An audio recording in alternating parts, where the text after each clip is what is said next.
샬롬 반갑습니다. 오늘도 주님의 은혜 아래 머무시는 주님의 성도님들 되시길 주님의 이름으로 축복합니다.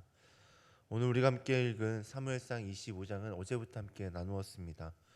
그래서 어제 나누었던 먼저 이렇게 살펴보았던 전반부의 내용을 먼저 요약하고 오늘 우리가 함께 읽은 후반부의 내용들을 살펴보도록 하겠습니다.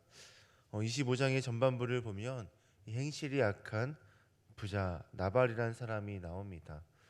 그는 갈렙의 후손으로서 갈멜에서 많은 양과 염소를 소유했던 사람인데요. 다윗의 보호함으로 말미암아 그는 많은 양과 염소를 잘 간직할 수 있었습니다. 그래서 하루는 다윗이 소년들을 보내어서 그에게 호의를 청하였는데요. 그러나 나발은 다윗이 보낸 소년들을 모욕하고 이를 단호하게 거절하게 됩니다. 이에 다윗은 분노하여 소년들에게 칼을 차게 하고 나발에게 속한 모든 남자들을 죽이기로 작정을 하게 되어지죠. 그런데 이때 이 나발의 악행을 들은 사람이 또 한 명 있었습니다. 바로 그의 아내 아비가일이었습니다.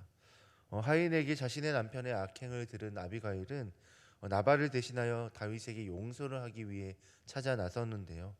오늘 우리가 함께 읽은 23절의 말씀이 이 아비가일과 다윗이 만나는 장면입니다. 아비가일을 만난 다윗은 그녀의 지혜를 듣고 또 보고 또 그의 지혜로 인하여서 마음이 풀리게 되어지고 그의 분노가 잠잠하게 되어지는 것이죠. 오늘 말씀을 통하여 다윗의 분노를 잠재운 이 아비가일의 지혜가 어떠했는지를 살펴보고 또 오늘 우리가 어떻게 아비가일과 같이 지혜로운 사람이 되어 누군가의 분노를 잠재울 수 있는 그런 역할을 감당할 수 있을지를 한번 살펴보도록 하겠습니다. 오늘 말씀을 통하여 아비가일과 같은 지혜가 우리 사랑하는 성도님들 가운데 주어지기를 주님의 이름 축복합니다. 다윗을 찾아간 아비가일은 그를 보자마자 땅에 엎드려서 용서를 구합니다. 자신의 남편의 나발의 악행을 자신의 죄로 돌리고 자신의 말을 들어달라라고 간청을 하는데요. 그 부분이 24절에 잘 나타나고 있습니다. 우리 24절 말씀을 다 같이 읽겠습니다. 시작. 그가 다윗의 발에 엎드려 이르되 내 주여 원하건대 이 죄악을 나 곧 내게로 돌리시고 요정에게 주의 귀에 말하게 하시고 이 요정의 말을 들으소서. 아멘. 사실 아비가일에게는 아무런 잘못이 없었습니다. 그러나 나발의 잘못으로 인해 집안에 있는 모든 남자들이 죽게 되었기에 지금 아비가일은 이 모든 것이 자신의 죄라고 이야기하고 자신이 이 나발의 집을 대표해서 다윗에게 용서를 구하는 것입니다. 그런데 다윗의 분노를 잠재우기 위해서 아비가일이 했던 이야기 중에 저에게는 좀 충격적인 말이 있었었는데요. 그 말이 무엇이었냐면 자신의 남편을 미련한 자라고 표현하는 것이었습니다. 이 나발이라는 이름은 바보 또 야비한 자라는 뜻을 가졌는데요. 그녀는 다윗의 분노를 잠재우기 위해서 자신의 남편이 이름과 같이 그렇게 미련한 사람입니다라고 이야기를 하는 장면이 나옵니다. 물론 나발의 행동이 진짜로 미련했고 또 분별하지 못했던 행동이었지만 어, 또 자신의 가족들 또 자신의 집안에 있는 남자들이 모두 다 몰살을 당할 수 있는 그런 위급한 상황에 놓여 있었긴 했지만 아무리 그래도 자신의 남편을 미련한 자라고 이야기하는 그녀의 말이 저에게는 조금 충격적이었습니다. 그런데 25절을 다시 한 번 더 읽어보니까 그녀의 행동이 조금씩 이해되기 시작했습니다. 그 이유가 무엇이었냐면 25절 마지막에 보면 그녀는 이런 말을 합니다. 주께서 보내신 소년들을 보지 못하였나이다. 그러니까 지금 이 일이 일어난 이유가 무엇이냐면 나발은 원래 미련한 사람이었기 때문에 그는 좀 부족한 사람이었기 때문에 그의 말에 별로 신경 쓰지 말아 달라라는 겁니다. 자신이 원래 이 가정의 모든 것을 주관하고 있고 자신이 만약에 다윗이 보낸 소년들을 보았다면 다윗의 그 청을 들어 주었을 텐데 또 청대로 도움을 주었을 텐데 호의를 베풀었을 텐데 자신이 보지 못했기 때문에 이런 일이 일어나게 된 것이다라고 이야기한 것이죠. 그래서 이 모든 일들의 책임이 자신에게 있다라고 지금 이야기하고 있는 것입니다. 나발이는 미련한 자이기에 그 행동에 크게 마음에 쓰지 말라라고 이야기한 것이죠. 이런 의미가 28절에서 더욱더 분명하게 드러나는데요. 우리 28절도 다 같이 읽겠습니다. 시작. 주의 여정의 허물을 용서하여 주옵소서.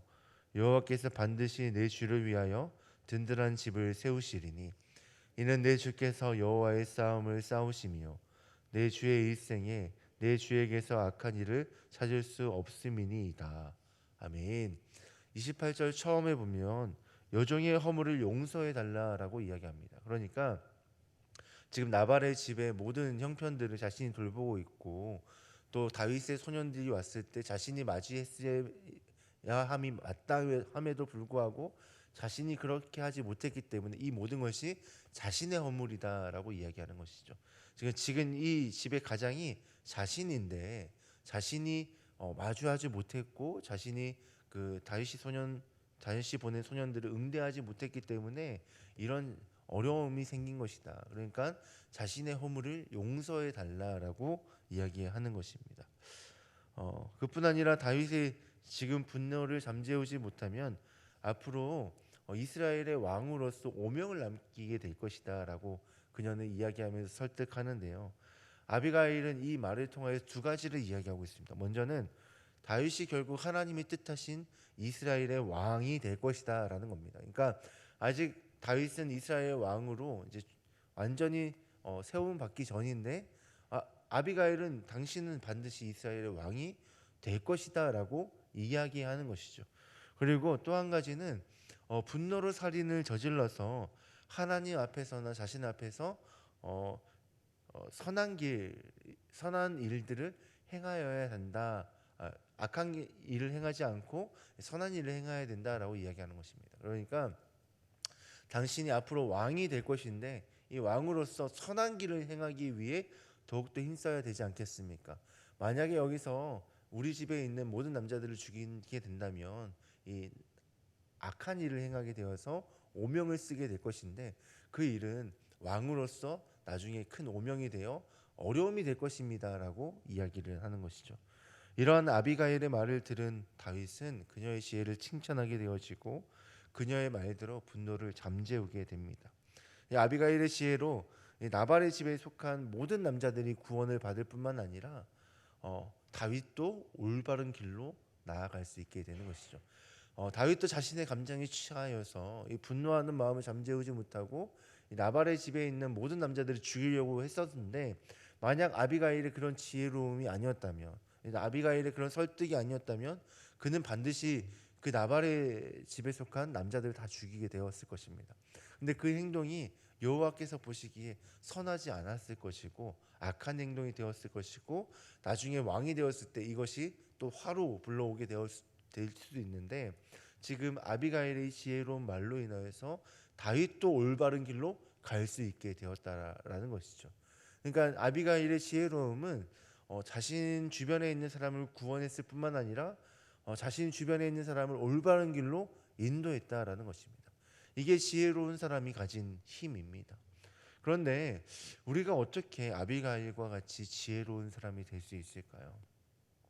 이 잠언을 보면 지혜의 근본은 하나님을 경외하는 것이고 하나님이 아는 것이 명철이다라고 말씀하고 있습니다.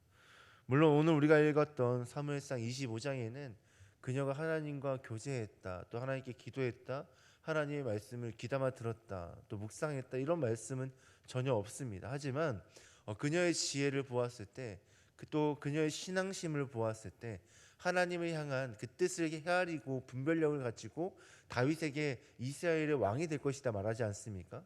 그런 분별력을 가진 그녀의 모습을 보면 그녀는 분명히 하나님과 깊은 교제 가운데 있었고 또 하나님과 만났고 하나님이 어떠한 분이신지를 알았음을 알 수 있습니다. 또 하나님을 두려워했던 자였음을 알 수 있습니다.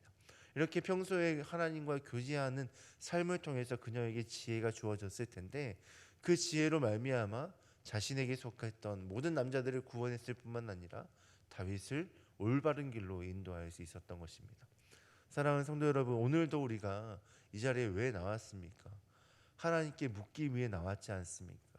지혜의 근본이신 그 하나님께 지혜를 구하고 또 그 지혜로 이 세상을 살아가기 위해서 오늘 우리가 이 자리에 나왔지 않습니까?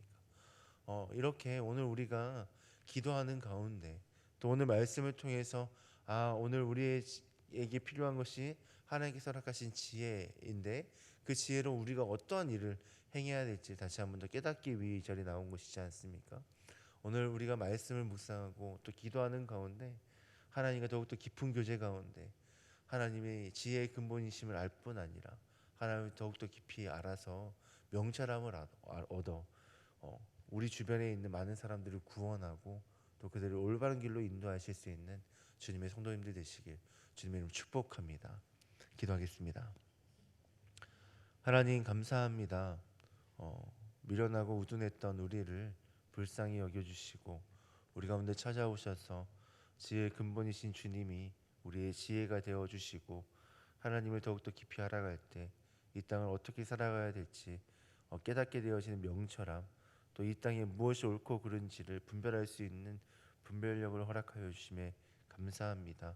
하나님 이 시간 더욱더 주님을 깊이 알아가기 위해 이 자리에 모였사오니 주님께 기도할 때 또 주님 무엇이 옳은지 주님 앞에 구하며 나아갈 때 주님께서 우리 가운데 지혜를 주시고 우리가 지혜로운 아비가일과 같이 되어 정말 내 주변에 있는 사람들을 구원하고 그들을 올바른 길로 인도하는 주의 백성 되게 하여 주시옵소서. 이 시간 우리의 모습을 그렇게 지혜로운 자와 같이 변화시키시고 또 세워가실 주님을 기대하고 소망하며 이 모든 말씀 예수님의 이름으로 기도합니다.